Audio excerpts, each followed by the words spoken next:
Hello everyone and welcome. In this video I'm going to walk you through how to add Apple Music to Sidebar on Opera GX on your PC. So the first thing you need to do is open up your Sidebar, which is by this corner. And next thing you're going to do is, because it's actually very easy to add Apple Music to the Sidebar. After launching your browser, you can, over here, you click on in case you don't see this option of player, you click on the three dots at the bottom here to open the Sidebar.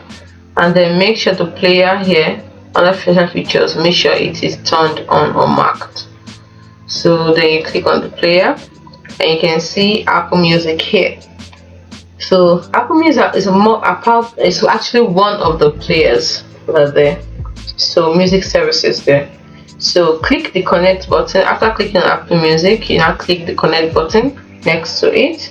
Or if it doesn't have a connect button, just click on Apple Music, and the next thing you're going to do is this. You're going to sign into your Apple Music account, and then you'll be prompted, as you can see, you'll be prompted to enter your Apple Music ID or your Apple ID and your password. And once you've signed in, Apple Music will be added to your sidebar. You can now access your Apple Music library and controls directly from the sidebar. That's it. Now you can enjoy your favorite tunes by browsing the web.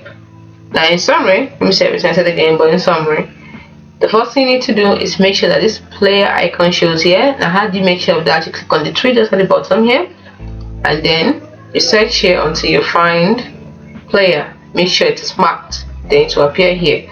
And once that appears here, you click on the player, and then you see the option for Apple Music among the music services. There you see Apple Music, you see Spotify and two others. So once you see them, you click on Apple Music, and once you click on Apple Music to open up the page, and then you sign in here with your Apple ID.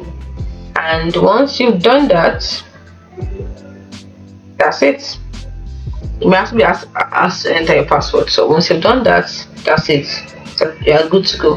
Hope you find this video helpful. Do not forget to like and subscribe to the channel for more. Thanks for watching.